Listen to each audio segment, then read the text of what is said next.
As long as I'm breathing, and as long as I can step foot into that ring, I am going to make him pay. He's so weak. Those 3 words hit the internet like a dropped hammer. Matt Riddle said them out loud in public. He pointed them directly at one of the most feared men in the history of professional wrestling.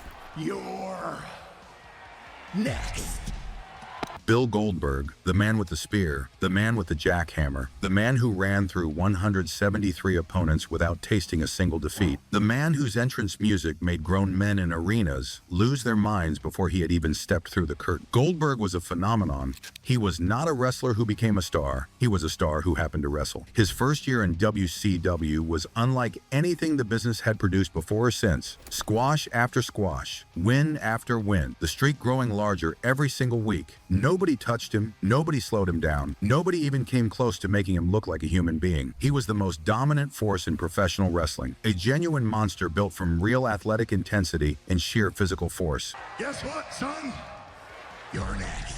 And so, to call that man weak takes a very particular kind of courage, or a very particular kind of nerve. If you want more stories like this, use the hype feature and give this video some hype. It takes 1 second and it means everything to this channel. Matt Riddle had both. The former UFC fighter stepped in front of a microphone and said what many had quietly thought for years. He called Goldberg weak. He called him unsafe. He said Goldberg could not perform a basic Kimura. Well, he said Goldberg could not work a match longer than a minute without making a mess of it. He pointed to the 2019 match against The Undertaker as evidence that Goldberg was operating well beyond what his body could safely execute. He said Goldberg talked big about his training, but the ring told a different story. Riddle even pointed to a specific moment from Goldberg's 2016 return. He said Goldberg nearly injured himself throwing a knee on Rusev, a man who built his entire identity around physical invincibility, and Riddle was saying his own body was betraying him. Goldberg did not take it well. He blocked Riddle on social media. He dismissed him as a mid-carder. He said Riddle did not understand what the business was really about. To Goldberg, the business was about drawing money and filling buildings and creating an aura that no one could touch. Not about submission holds and technical merit. But here is what made Riddle's words land so differently from any previous criticism Goldberg had faced. Riddle was a legitimate fighter. He had competed in the UFC. He had genuine combat credentials. He was not a theater kid calling out the footballer. He was one real athlete looking at another and using Goldberg's own language, the language of toughness and legitimacy and real sporting credibility, as a weapon against him. That had never happened before.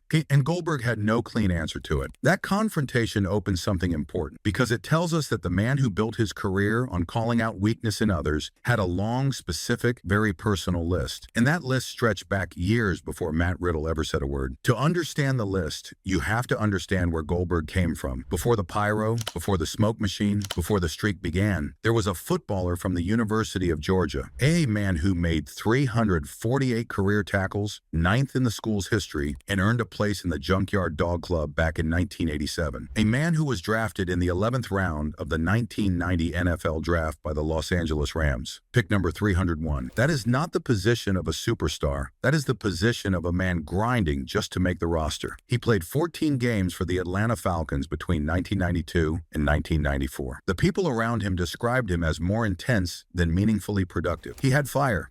He had size. He had the kind of raw aggression that made teammates and opponents alike take notice. He won a World Bowl championship in 1992 with the Sacramento Surge in the World League of American Football. That was his moment of genuine glory. He had reached the top of something, and then a severe abdominal injury took it all away. When Bill Goldberg walked through the doors of the WCW power plant, he walked in without a wrestling fan's heart. He had never been a fan of wrestling. Cheery, not once in his life. He saw it for what it was to him, a business, a second chance, a way to convert his size and his intensity and his athletic credibility into a career after football had closed its door on him. His gridiron mindset wanted explosive aggression and short, violent performances. He had no interest in the theatrical nuances of the industry, no interest in the storytelling, no interest in the psychology that veteran wrestlers had spent decades developing, because he had already lost once. Football had been taken from him by injury and circumstance. He was not going to let wrestling slip away the same way. His grip on this opportunity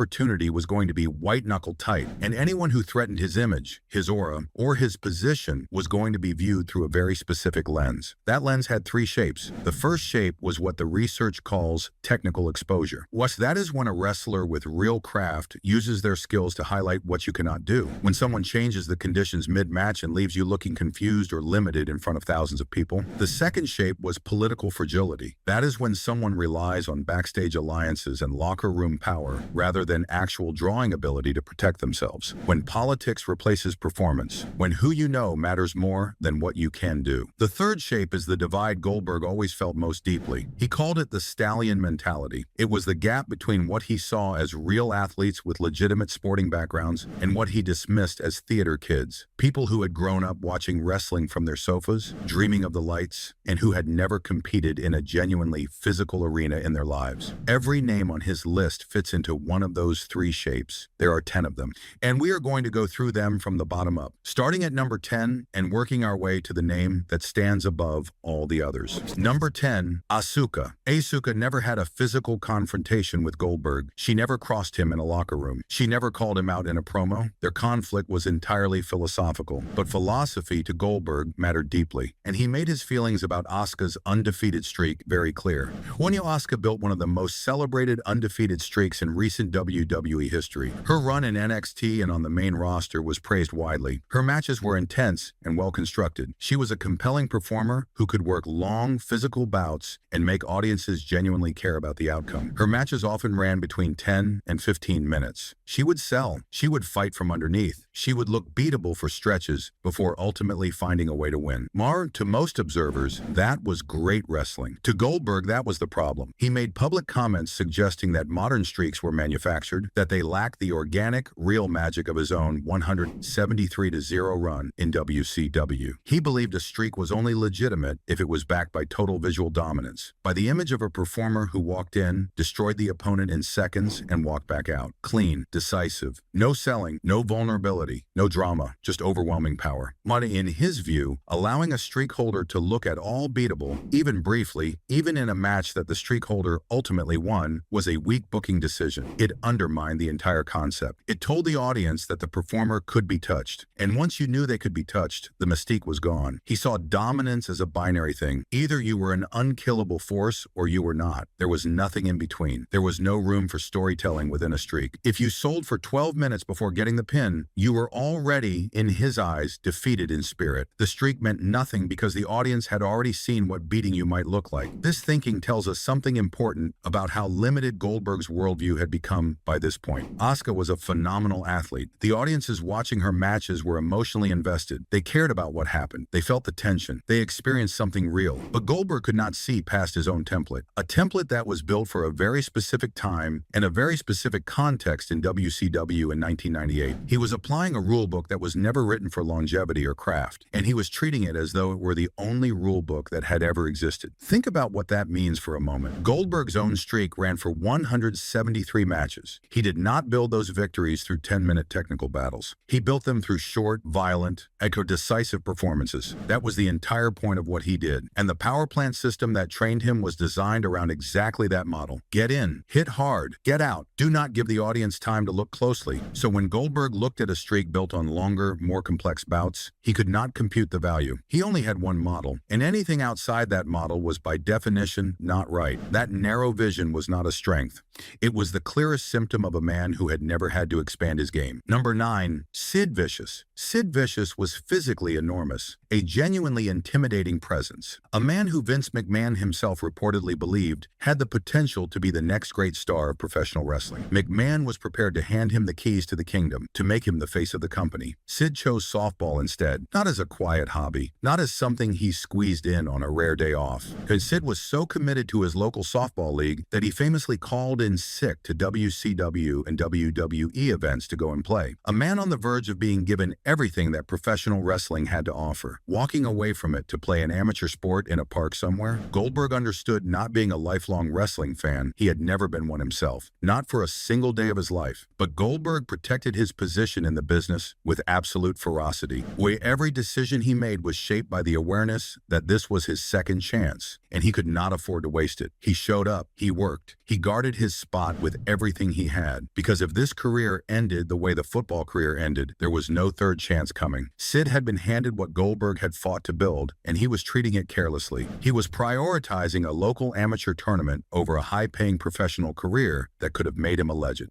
That was not just unprofessional in Goldberg's view, it was incomprehensible. It was a form of weakness that was almost impossible for him to process. You had the gift, you had the size, you had the backing of the most powerful man in the industry, and you went to play softball. To Goldberg, unreliability was weakness. Sid was the clearest example of it. The contrast between the two men is almost ironic. Both came from athletic backgrounds. Both treated wrestling as a business rather than a lifelong passion. Both had the physical tools to be among the biggest stars of their era, but one of them showed up every time. One of them protected his spot like it was the only thing standing between him and oblivion, and one of them went to play softball when the biggest company in the world was waiting for him to show up. Goldberg may have had his own blind spots. He may have protected his image in ways that cost the company money, but nobody could ever say he did not show up. Nobody could ever say he did not take the spot seriously. That was one place where, in his own estimation, he stood completely apart from Sid, and he never let Sid forget it in his mind. Number 8. Vince McMahon. Vince McMahon never laced up a pair of boots in any serious capacity. He was never a peer in the locker room in the traditional sense, but Goldberg placed him on the list anyway. Not as a wrestler, as a failed leader.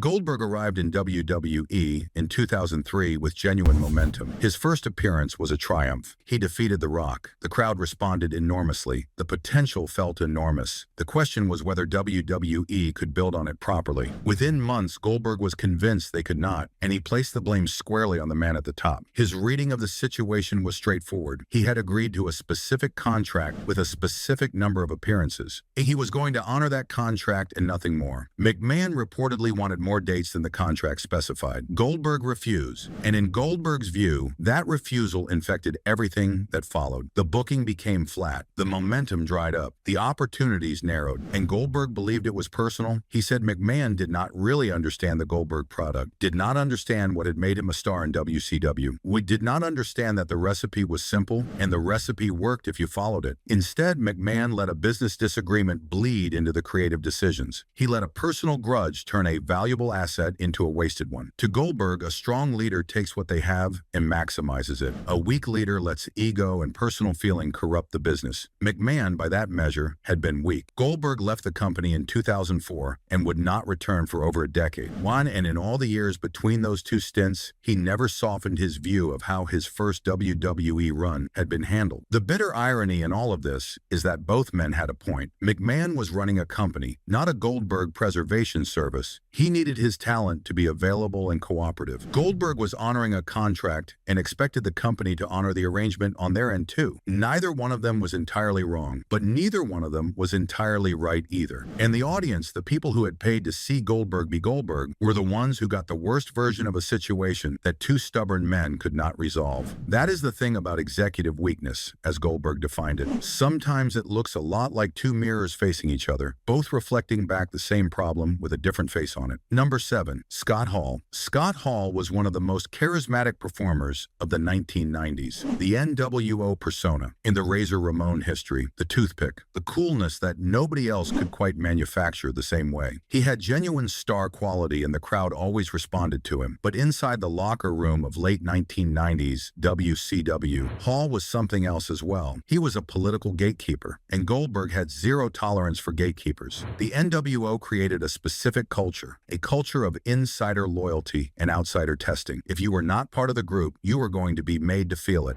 Hall was one of the people who enforced that culture. He tested younger talent. He made things difficult for those who had not earned approval from within the group. Chris Jericho experienced it. Others experienced it too. It was part of how the NWO maintained its power inside the company. Goldberg already felt like an outsider. He was a footballer in a wrestling world. He had no shared history with the old guard. When he had not spent years on the independent circuit building relationships and credibility through the traditional route. He had come in through the back door, bypassed the queue, and become the company's biggest draw almost immediately. That made certain veterans uncomfortable. And Hall was one of the people who expressed that discomfort through power. To Goldberg, Hall's political maneuvering was insecurity wearing the costume of tradition. And it was a man using his standing in a clique to mask the fact that he could not maintain relevance on pure drawing power alone. That was political fragility in its purest form, borrowed strength, protected by reputation and relationships rather rather than by anything you could demonstrate on a given night in a given city. Then came the cattle prod. The decision to end Goldberg's undefeated streak involved a cattle prod, an element widely attributed to NWO influence. The most significant achievement of Goldberg's career, the 173-0 run that had made him the most discussed performer in professional wrestling, ended because of a prop more suited to a pantomime than a championship match. To Goldberg, that ending carried Hall's fingerprints, and it told him everything he needed to know about how Hall saw the business, not as something to be built, as something to be controlled. There is a quiet tragedy in that ending.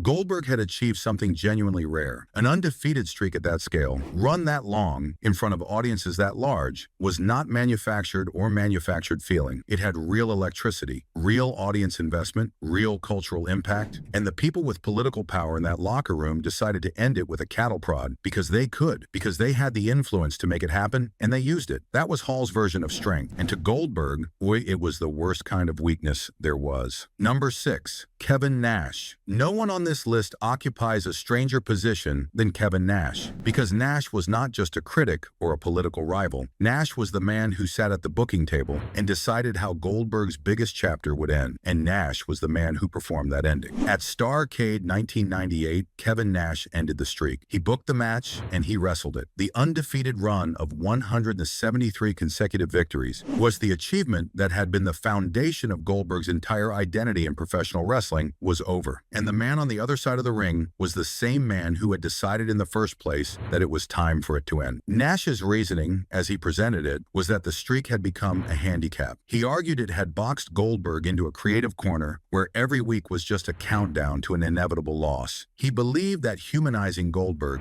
showing him as a man capable of being defeated, would actually open up new possibilities for the character. A more rounded, more complex figure who could do more than just win. Goldberg saw none of that logic. What he saw was a booker putting himself in the position to end the biggest thing in the company and then performing the win himself. Nash had used the booker's chair to hand himself a moment that belonged to someone else, and what made it worse was what came after. And the loss led to nothing meaningful. There was no great follow-up story. There was no creative chapter that justified the decision. And within weeks, the finger poke of doom happened. Hulk Hogan won the WCW title by poking Nash in the chest with one finger. The entire thing dissolved into farce. The streak had been building the company's competitive position against WWF, and Nash, from the seat of power, had dismantled it without having anything real to put in its place.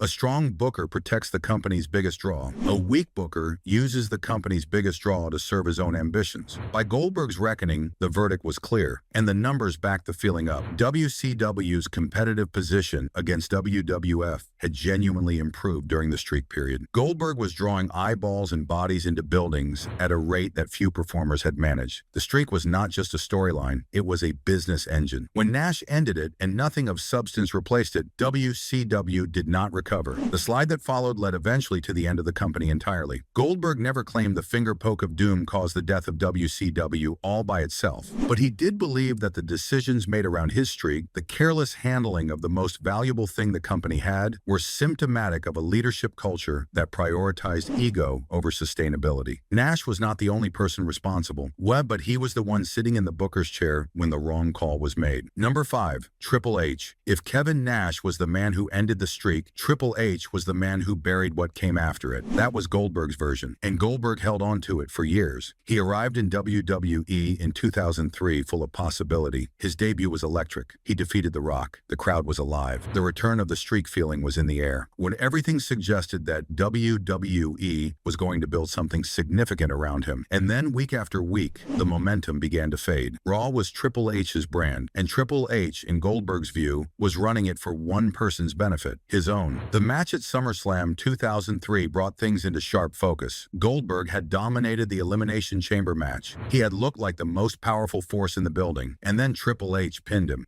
Not because the story called for it in any organic way, not because the fans needed to see it, but, as Goldberg firmly believed, because Triple H had the political leverage to make it happen, and used that leverage to protect his position at the top of the card. To a man with Goldberg's athletic background, using backstage influence to win a match you could not win on genuine merit was the very definition of weakness. He had come from a world where the biggest player on the field made the biggest plays. There was no politics on the pitch. There was no alliance that stopped a tackle or scored a touchdown. What you did was what you were. Full stop. WWE WWE in 2003 operated on a completely different set of rules, and Triple H had mastered those rules in a way Goldberg never could and never wanted to. Things broke down fully after Armageddon 2003. Goldberg lost the title back to Triple H backstage, and he was heard yelling and throwing things in the locker room. Triple H walked in and confronted him directly. The situation was eventually resolved without further incident, but Goldberg left the company in 2004, and for years afterwards he said openly that he had hated Triple H for what had been done to his WWE run. They did not begin to repair the relationship until Goldberg returned in 2016. What makes this section of the story complicated is that Triple H was not wrong to protect himself professionally. That is what people in positions of power do. They use the tools available to them. Goldberg would have done the same in Triple H's position. In fact, that is exactly what he had been doing his whole career, protecting his spot, refusing matches that threatened his image, blocking programs that might diminish what he had built. And the difference was that Goldberg saw his own version of self-protection as necessary and legitimate, and Triple H's version as weakness and cowardice. That double standard says more about Goldberg than it does about Triple H, but it also explains why the resentment lasted so long. Number 4, Bret Hart. Here is where the tone of this story has to shift, because with Bret Hart, the conversation moves away from ego and politics and booking disputes. It moves into territory that cannot be reduced to a difference of professional opinion. Real permanent damage happened. A career ended. And the way Goldberg responded to that reality reveals something uncomfortable about the man behind the myth. At Starrcade 1999, Goldberg delivered a mule kick that connected with Bret Hart's head. The impact caused a severe concussion. That concussion contributed directly to the end of Bret Hart's career as an active performer. One of the most technically accomplished wrestlers who had ever lived, a man who had dedicated his life to perfecting his craft and who prided himself above almost all things on keeping his opponents safe, was forced into retirement in part because of what happened in that match. Bret Hart did not stay quiet about it. He called Goldberg unsafe. He said Goldberg was weak-minded about the fundamentals of protecting an opponent. When he said protecting your opponent was not an optional extra in professional wrestling. It was the entire point of professional wrestling. You perform violence in front of an audience. That meant making sure the other person went home healthy. And in Hart's view, Goldberg had never truly understood that obligation. Goldberg's response across multiple interviews and public comments over the years was to dismiss Hart's criticism as bitterness. He framed the injury as a freak accident. Yes, he framed his performance as the intensity that was expected of him. He framed Hart's sustained criticism as evidence of a man who could not move past a painful chapter in his life. That response is the hardest thing to defend in Goldberg's entire story, because the power plant had trained him to be explosive, to hit hard and look ferocious. It had not trained him with the same depth of focus on the craft of protecting an opponent in the way that Hart's British and Canadian training had. When precision mattered most, in a match with a legend in the final chapter of his career, that gap in preparation had permanent consequences. Hart was not being bitter. He was identifying a genuine failure. And Goldberg spent years calling it weakness when he was the one refusing to look honestly at what had happened. There is a version of this story where Goldberg takes the criticism seriously, one where the mule kick becomes the moment he genuinely examines his technique and commits to being safer for his partners. That version does not exist. What exists instead is a man who called Hart bitter and moved on without real reflection. That refusal to genuinely examine what went wrong is arguably the most serious weakness on this entire list. Not because it reflects on his toughness, but because it reflects on his honesty with himself. And in the end, when honesty with yourself matters more than any winning streak ever could. Number 3, frame Matt Riddle. We come back to the modern era now, not to repeat what was covered at the opening of the story, but to look at it differently now that the full picture has been laid out. Matt Riddle's criticisms were specific. He pointed to the 2019 Undertaker match as evidence of serious problems. He noted the near injury on Rusev during the 2016 return.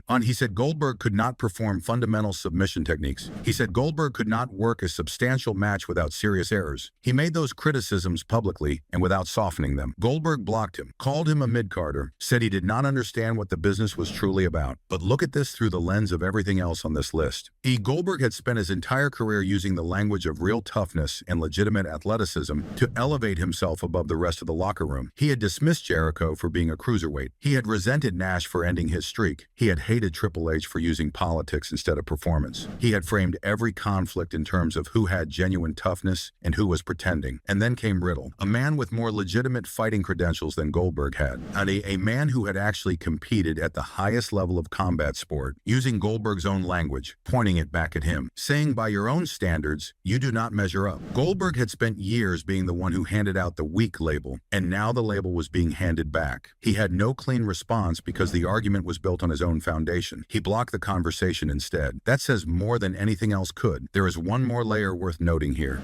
Goldberg's critique of Riddle as a mid-carder who did not understand the business reveals the same blind spot he always carried. Riddle was saying something specific about ring safety and physical execution. Goldberg responded by talking about drawing power and revenue. Those are two completely different conversations. And by responding to Riddle's safety critique with a business argument, Goldberg was doing what he always did when someone hit too close to home. He changed the subject and called it a verdict. Number 2, William Regal. On the 9th of February, 1998, Bill Goldberg and William Regal stood across from each other on WCW Nitro. What followed became one of the most discussed matches in the history of that program. Not because it was great, because it was a collision between two completely different ideas of what professional wrestling was supposed to be, and only one of those ideas was equipped to handle the other. At that point, Goldberg was being carefully protected. His matches were short, under 2 minutes in most cases. Squashes kept tight to conceal anything that might reveal a limitation. That protection was deliberate and it was necessary. The power plant had produced an explosive performer. It had not produced a technically rounded one. As long as matches were short and conditions were controlled, nobody needed to know the difference. Regal was a legitimate shooter. His background was in British catch wrestling, a style built on real grappling technique, genuine physical leverage, and the ability to work in a way that could shift between performance and something far more serious without notice. He was instructed, reportedly by agent Arn Anderson, to have a competitive match with Goldberg, a proper test, a chance to see whether the rising star could handle a longer bout with a genuine professional. Regal used stiff strikes, technical counters. He worked in the style that had defined his career, a style that required Goldberg to respond to specific physical cues, to take moves in particular ways, to move his body according to a shared technical language, a language that the power plant had never taught Goldberg to speak. Goldberg froze. When Regal tried to lead the match, Goldberg could not follow. There were moments where Regal was effectively holding a position, waiting for Goldberg to respond with the correct physical vocabulary, when Goldberg simply did not have it. The infamous deadweight spots, where Regal appeared to be something that Goldberg could not properly lift or direct, were the visible result of that disconnect. The match stretched to around 6 minutes. Every extra minute was another minute of exposure. Goldberg walked away furious. He saw Regal as a veteran who had deliberately gone into business for himself, who had chosen to embarrass a rookie rather than protect the company's biggest emerging asset. He later expressed that he would have loved to get physical with Regal properly if he had known Regal was going to take liberties. Regal, from his perspective, was simply doing his job. He was opening himself up for counters, leading the match the way an experienced professional leads a match. The problem was his partner could not follow, and the deeper problem was that the system which had created Goldberg had never prepared him for a night like that one. The power plant had built a monster. It had not built a wrestler, and when the conditions changed without warning, the monster had nowhere to go. Goldberg's anger at Regal was real, but his anger was aimed at the person who revealed the problem rather than the problem itself. What happened to Regal after the match reinforces this point. Regal was reportedly let go by WCW following the Nitro incident. The company lost one of its most skilled and experienced performers because he had embarrassed their rising star on live television. Not because Regal had done anything wrong, but because Goldberg's frustration had to land somewhere, and the easiest target was the man who had exposed the limitation. That decision cost WCW a genuine asset, a man who could have trained younger talent, elevated programs, and added depth to a roster that needed it. Instead, he was shown the door.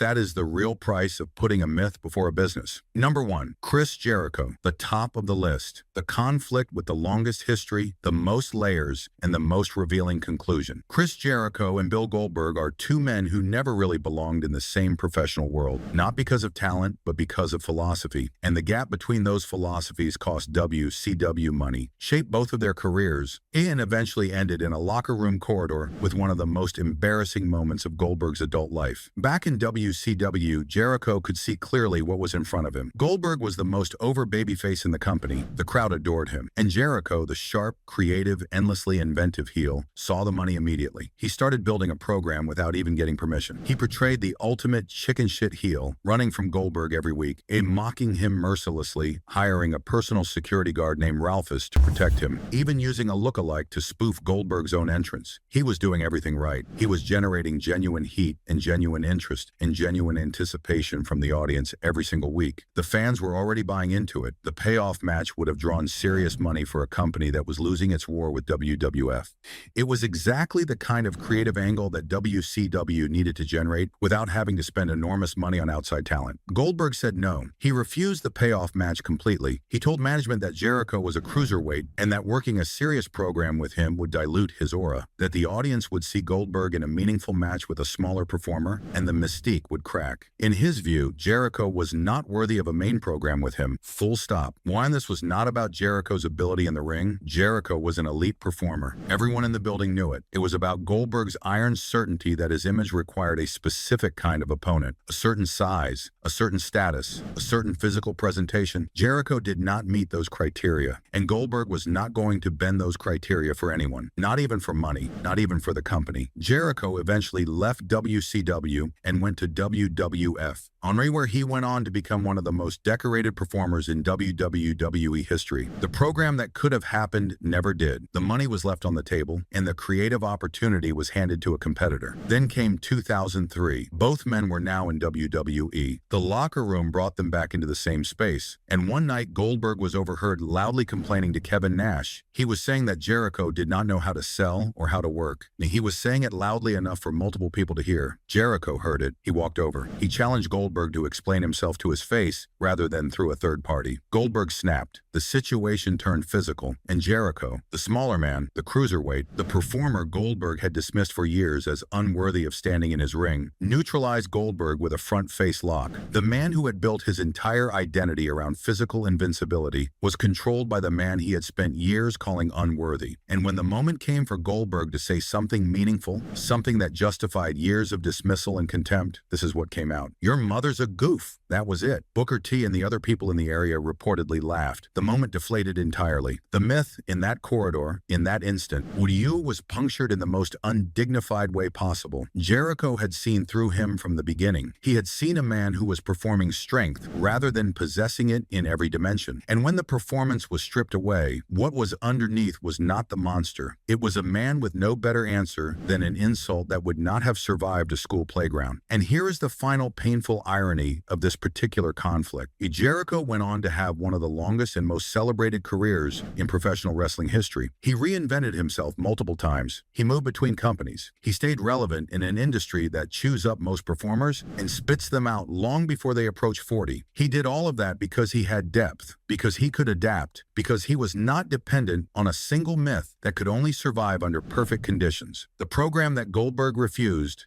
the one that could have made both men money in WCW, would not have hurt Goldberg. It would have shown him a path forward, a way to grow beyond the streak. He never took it, and Jericho kept going anyway. Closing 10 names, 10 conflicts, 10 different versions of the same underlying story. Stand back and look at the whole map, and the pattern becomes impossible to miss. Goldberg's list of weak wrestlers is not really a list of other people's failures. It is a portrait of his own fears. Fear of being technically exposed as someone who had never truly mastered the craft. Fear of political players who understood the system better than he did. And underneath all of it, the oldest fear of all, the fear of losing invincibility a second time. The way he lost it in football, without warning, without getting it back. He protected his aura with everything he had. He refused matches that risked making him look limited. He clashed with veterans who challenged his approach. He dismissed bookers who did not give him the conditions he demanded. He applied the word weak to anyone and anything that represented a threat to the one thing he had left after football was done. And yet, stand back even further. Look at what Bill Goldberg actually achieved. A man who had never been a wrestling fan, who entered the industry as a complete outsider, who was trained in a system that produced explosiveness rather than depth, and who became one of the most famous performers in the history of the business. The streak was real. The impact was real. The noise those arenas made when his music hit was real. He gave millions of people moments that still get talked about today. The spear, the jackhammer, the way he would look into a camera and make you believe, truly believe, that nothing was going to stop him tonight. Nobody else had exactly that combination. Nobody else could replicate that specific feeling. He was one of a kind. He may have been wrong about the people on his list. He was almost certainly wrong about William Regal and Chris Jericho and Bret Hart. He may have been protecting himself from truths that were uncomfortable rather than confronting them honestly. But the instinct that drove all of it, the desperate need to hold on to this second chance with both hands and never let go, that came from somewhere real. Either from a man who understood better than most what it felt like to have something you loved taken away before it was finished. The performers he called weak outlasted the version of Goldberg that made him a legend. Jericho is still performing today. Hart is still celebrated. Regal became one of the most respected coaches and trainers in the industry. Even Riddle, the mid-carder, had a longer run at the top of the card than Goldberg's 2003 stint in WWE. The depth that Goldberg dismissed was the very depth that kept careers going long after the streak was over and the pyro was turned off. Goldberg's story is the story of a man who burned once, completely and unforgettably, and then spent the rest of his career trying to prove it was not just a single flame. He was dominance without depth, power without evolution, a force of nature that worked perfectly in one moment and one context and never quite figured out how to be anything else. But in that one moment, in 1998, in those arenas, when the music hit and the crowd erupted and the monster came through the curtain, he was the most electrifying thing in professional wrestling. Nobody who was there will tell you differently. The business has never quite replaced that specific feeling, and maybe it never will. That is not weakness. That is a real and lasting legacy. And no list, no argument, no locker room confrontation, and no blocked social media account can ever take it away.